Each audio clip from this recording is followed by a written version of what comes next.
السلام علیکم ورحمۃ اللہ وبرکاتہ۔ پیش ہیں آج کی اہم سرخیاں۔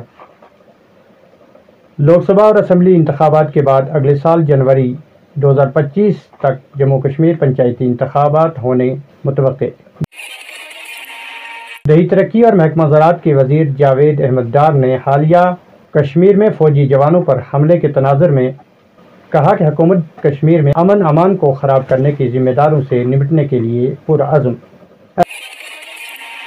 MLA حویلی اعجاز احمد جان نے آج ضلع ہسپتال پونچھ کا کیا اچانک دورہ، ہسپتال کی حالت بہتر کرنے پر دیا زور، غیر حاضر ملازمین کے خلاف قانون کے مطابق کی جائے گی کارروائی۔ پیر پنچال عوامی ترقیاتی فورم کے چیئرمین محمد فرید ملک کو ان کی بہترین خدمات پر راجوری بدل میں ایوارڈ سے نوازا گیا۔ ضلع ترقیاتی کمشنر راجوری اور انڈین آرمی آفیسران نے موصول کی سراہنا کی۔ مدینہ منورہ کے سفر پر روانہ میاں بیوی ایک حادثہ میں جاں بحق، پونچھ میں غم کا ماحول، مختلف سیاسی، سماجی و علمی شخصیات کا اظہار تعزیت۔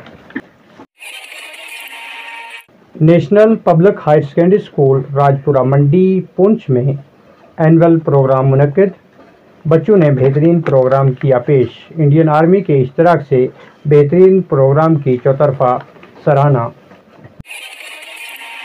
منڈی سے اڑائی سڑک کے تعمیری کام کو لے کر عوام ناخوش، کام کو ترجیحی بنیادوں پر مزید بہتر بنایا جائے عوام۔ MLA حویلی کی ہدایت پر محکمہ کے آفیسران پہنچے موقع پر۔